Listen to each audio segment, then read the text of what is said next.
And welcome back to Live Impact News. We welcome to the stream now Peter Shaw, a retired TCC professor emeritus of business administration. If you're a regular viewer of the program, you know Peter. He'll join us routinely here to talk about some of what we're seeing in the Hampton Roads economy, in the United States economy. And Peter, it's great to see you. Thanks so much for taking some time here. I contacted you very short notice, and you're all ready to go. Well, thank you. It's good to be glad to join you today.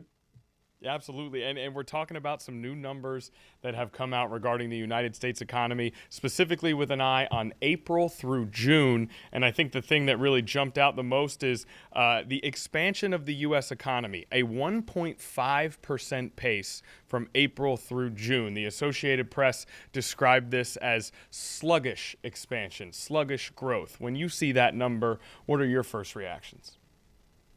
Yes, what happens is if you look at the first quarter, you saw 2.1% growth, okay? And now it's growing at a 1.5% growth. So the growth rate is slowing down. I like to pay close attention to something, what I call the rate of change in the growth rate. And by that, I mean, when you go from 2.1% down to 1.5, that drop in that growth rate, that percentage drop, is about a 29% drop in the growth rate. So what we got here is what we call a chug along type of economy. We're just chugging along. Good news is it's because it's still positive. We're not in a recession. But I tell you, with oil prices going back up now, we're deeply concerned what the impact will be going forward. And of course, you saw the Federal Reserve vote. They had 3 dissenting votes that wanted to raise the rates. And I would not be surprised if we keep going down the path we're on now, we'll continue to go down. And if the unemployment rate begins to peak up, you would see interest rates rise. Now, the interest rate that we're referring to here is what they call a Fed funds rate. This is the interest rate that banks charge each other when they borrow from each other.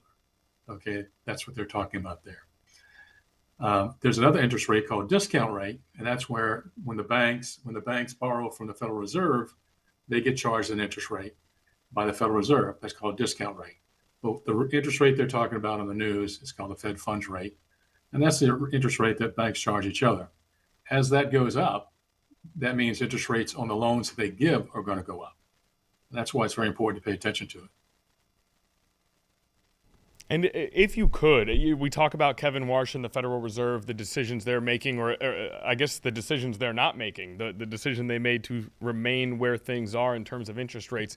Can you sort of explain the balance that they're trying to strike? I think maybe people see that inflation remains high and they think, well, why don't we just act on this? But there's always a consequence for every action. Can you sort of explain the balance?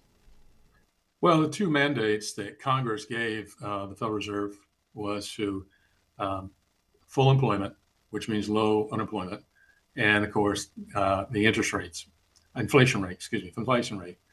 And right now the inflation rate is up. I think the real rate's around 3.3%, which is above the 2% target for sure. But the unemployment rate is still hovering around 4.3%, which is very much in a reasonable zone for unemployment. Natural unemployment here in the United States.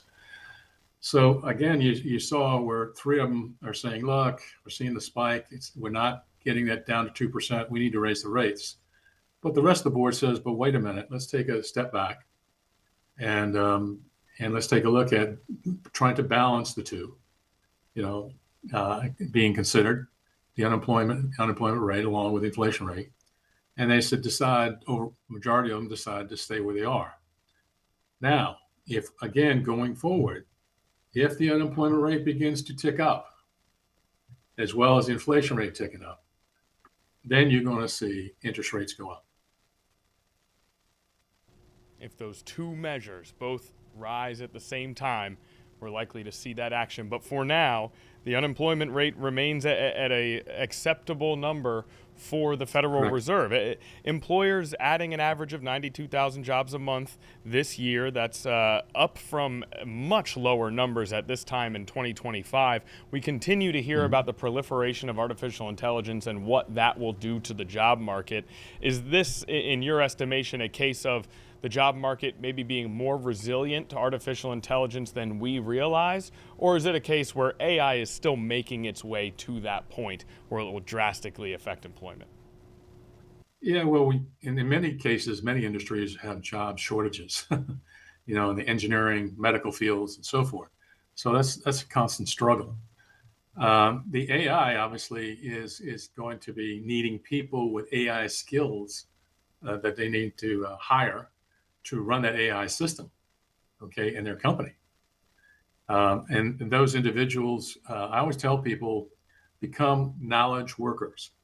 Pay close attention to the changes in the environment, not only in your company, but in the marketplace that your company is in. So if you're seeing AI being brought in on a grand scale in your company, you want to find out why are they bringing it in and what's it going to be used for? Is it something that I need to upgrade my skills in order to stay employed or not? My recommendation is you always want to upgrade your skills because of the technology. So yeah, you're going to see AI. AI is now having it's interesting. The expenditure of AI is going to be close to $800 billion this year. It's a lot. But interesting enough, a majority of the components that we import for the data centers to use the AI is coming from overseas. So it's like you slap down the growth in expenditure that's helping grow the economy. It's being dragged down a little bit because most of the components that go into AI that put into the companies is being imported, which is a negative. I think that is, well, first of all, what you said about upgrading your skills, you echo exactly the sentiment we heard from an artificial intelligence expert that we brought in last week. It's a message that is becoming louder and louder as we kind of move forward. You mentioned imports and exports, specifically in regards to AI, but in general, the U.S. output of goods and services came in below expectations in this report. Any more insight you can give us into those numbers that were maybe a little different than people were expecting? No, I think first of all, this is going to what you're seeing today is the first of three readings of the economy. So there's still two more to go, and we have seen many times when the second two revisions come in, it can be a great change in some cases for the better, or in some cases worse. It will be interesting to see, especially in the second reading, what the economy reading is. Again, I always tell people when you hear the first, we're looking at the first of the three readings on the economy, and I always tell people stay relaxed. We still got two more to go, okay, and that's going to take a little while. But still, it's giving us a warning that we are in clearly, in my mind, a AI-driven economy versus a supply and demand-driven economy, where in the markets, for example, stock markets in many cases are doing well because AI has reduced their cost in the companies, contributing to their profit margins, which then enhances the value of the stocks that you see in the markets. So that's something we have to pay close attention to. But again, I go back to the labor force. Become a knowledge worker. Always understand that a company is paying you for your skill set. And so long as your skill set is contributing to the company, positive fashion, you're employed. But the minute your skill set is that you're selling, remember you're selling your skill set and they're buying it. And so you want to make sure that your knowledge skill sets are on top and staying on top with the changing with technology. And we also saw something interesting. For example, you saw with Oracle, they laid off what 20, 30,000 people, and that's a high tech company. Everyone always believed for the last 10 years, get your high tech skills and go into the industry. You're guaranteed a job. Well, that Oracle situation proved that not to be true. They were hoping to save with that layoff 8 to $10 billion that they will use to pump back in to their data centers and their AI development because they want to be, tops in the world. So even if you're in the technology industry, stay that knowledge worker. Constantly monitor your skills and constantly monitor what the company's doing with the technology that may affect your position. Also pay attention to what your competitors are doing and what's going on in the market. Knowledge worker. Yeah, Peter, you're preaching patience, remaining calm, and forethought here. All things that Mm-hmm. people generally do not Yeah. practice when it comes to the economy, or it is certainly difficult Mm-hmm. to in the moment. I want to ask about consumer spending. That is a data point that has been incredibly resilient.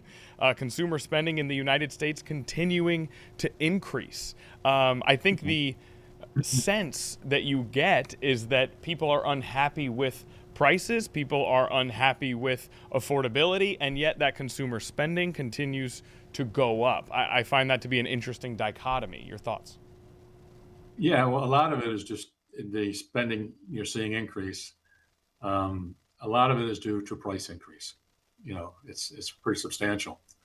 Um, However, what I was just looking recently, it's something you may find very interesting, and that is American debt. Okay, as we go forward in this economy, and I was looking at some data broken down by generation. The Gen Zers are 18 to 28, the Millennials 29 to 44, Generation Gen X's are 45 to 60, Baby Boomers, my generation, 61 to 79, and the Silent Generation 80 plus. Um, we saw here that from 2023 to 2025, I'm going to talk about the change in debt in that 2 year period. The silent generation, the older generation, their debt shrunk by 7.5%, which is good news. The baby boomers, mine, went down by 1.3%. The Generation X, the 45 to 60, their debt went up by 3.5%, just a slight increase. Okay. And then the millennials, the 29 to 44, theirs went up by 10.7%. Basically 3 times what Gen X's did. But the one that alarmed me, the Gen Z's, 18 to 28, their debt from 23 to 25, 2023 to 2025, went up by about 38%. That means that generation is getting debt laden very rapidly. And that's what really, really got me concerned about our future growth in the economy. That's just an astounding number. I believe you said about 10% for millennials. I was bracing for maybe 15 to 18% for Mm-hmm. coming for Gen Z, but that 30% is just massive. It is. Can you It is. give more insight into why that generation is finding themselves in such immense debt? Obviously, they're entering into a market with extremely high prices as they start at entry level Mm-hmm. jobs.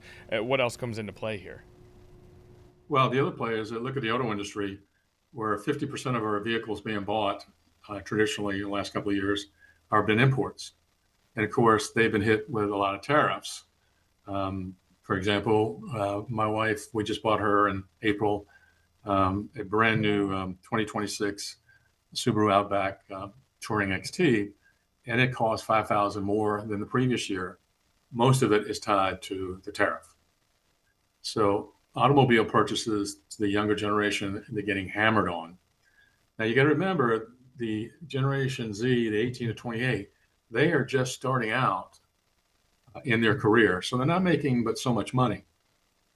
Second thing about that generation that's suffering is that starter home prices since the pandemic have gone up 125 to $150,000. Plus, the mortgage rates have gone from 3.5 to 4 up to over 6%.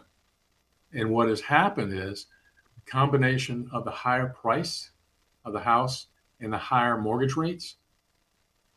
These Generation Zs can't even qualify to get a mortgage. And I had an example of that the other day when a friend of mine contacted me and said that there was a house, there was a starter home. It was in great shape. It was across the street from where his son and daughter-in-law live. They couldn't get any young Generation Z or millennials to buy it. They couldn't because they couldn't qualify because of the price and the mortgage. So it ended up being sold to a retired couple. Now think about that. A starter home was designed for startup, and they couldn't qualify. So it was sold to the older generation because they were downsizing and they bought it. So really, in the real estate area, for example, if they want to get anything, the debt is really phenomenal. It's really strangling. Automobile, same thing, and of course rent, and of course any other major expenditures are pretty intensive, and including food. There's a local restaurant, seafood restaurant here in Chesapeake. It's very well known and famous, and locals go there all the time. And we go there about once a week. But we noticed in the last 9 to 12 months, fewer and fewer millennials and Gen Zers were going there for dinner. They couldn't afford it. And then we noticed if we did see them, they would come in and do a takeout. And why were they doing the takeout? Well, that way they avoided tip. They weren't buying any drinks or alcohol, and they were just buying food and they were out the door. Also, we saw fewer and fewer a family of four going out to dinner because the cost, 150, $200 in some cases, is just a little bit too much for their budgets. And some of them also do the same thing. They'll come in and do a takeout to avoid those other expenses. And the very few family of four I saw in the restaurants, usually grandpa and grandma were there. And I noticed that they were pretty much paying the bill. So the impact on these guys has been pretty devastating. Yeah, and I really appreciate how you lay the numbers out for us, and then you sort of overlay that on these real world examples. It's impossible for the mind not to start to go crazy with consequences when you describe this. I mean, obviously, the clear one is that now your bartenders are making less money, your waiters and your waitresses are making less money, and then that's going to trickle up to, restaurateurs are having more issues, on top of the fact where you have a situation where, for me, a part of my, like you said, I had a family of four, and we used to go out to dinner maybe once a week. We would go to Fuddruckers, actually. We found that to be an affordable option. And that was a critical part of my childhood in terms of development of social skills, just general, enjoyment. And so all these things start to fade away in a world where we have less interaction already just because of the technology we have. It's very easy to see how there are some very difficult consequences to come if this continues. So I suppose the question is solutions to ensure that young people coming up, those core purchases to start a life, a car, a household, are there, I know there's a new housing bill that came down from Congress that's going to make it easier to build affordable housing. Are there changes that you see that are coming that could potentially help with this situation? What type of adjustments could potentially help solve this problem? Well, if we take a step back, we have seen, I think Mark Zandi published recently that the top 20% income households, the top 20% in income households, they're accounting for 60% of the spending in the economy, which means the bottom 80% of the households are only accounting for about 40%. So in other words, if you were a household making $175,000 or more and up, you're accounting for 60% of all the expenditures in the economy, which means 1 in 5 Americans are carrying 60% of the spending. That's what we call that K recovery. And in the long run, I think that's going to be devastating. I think we got to figure out a way to make things more affordable and get the incomes more affluent, to really spread the wealth a little bit more now down to the middle income, lower middle income, and lower income. What can you do in dealing with these things in the short run and the near future? Well, as I've always say, start with a budget, okay? And you separate the needs from the wants, okay? And when you look at the needs, if you've got some money left over, that's great. Take this, and the way you do it is you look at the needs. You got to fund that first. That your food, your utilities, your place you live, your automobile, whatever. And if you get money left over, then you take a look at the wants. And then I always tell people, look at your wants column, shave it by at least 10%. Take that money and use it. If you have any debt, reduce your debt as quickly as you can. And I always tell people that if you have debt and you have multiple credit cards, um, pay off the highest rate interest rate credit card the fastest of them, and then down the line. If you still have cash left over after that, then look at seriously saving and investing. Uh, but you definitely have to develop the budget, the needs and the wants, shave a lot of the wants, take that cash to help buffet against any price increases in your needs, give you some little cash flow wiggle there. And then after that, attack your debt as rapidly as possible. Categorize your debt by higher interest rate versus the lower ones. Aggressively go after the higher ones first, but still pay off the other ones, but still aggressively go after the higher ones and get rid of that debt as fast as you can. And then with cash surplus that you can build up, look seriously at investing and saving as fast as you can. Okay, the path to getting rid of that debt, a difficult one, but worthwhile. Absolutely. Yep. Great advice from Peter Shaw, as always. Peter, is there anything else you want to touch on that I haven't asked about before we let you go here? No, I think you've I think you've covered the waterfront, as they say. Well, very good. That's my goal. It's wonderful to have you here, as always. And I know that in the process of covering the waterfront, you've always got answers for us. And you always take time for us, which we really appreciate. And we hope to see Sure. you next time very soon. Good luck with the show. Thank you very much, Peter. And again, that's Peter Shaw, retired TCC Professor Emeritus of Business Administration, providing us with some insight into those numbers that we got today regarding that United States economy. Again, the U.S. economy expanded at a 1.5% pace from April through June, described by the Associated Press as sluggish. And then, of course, Peter Shaw noted paying attention to that rate change, or that change in growth rate, right?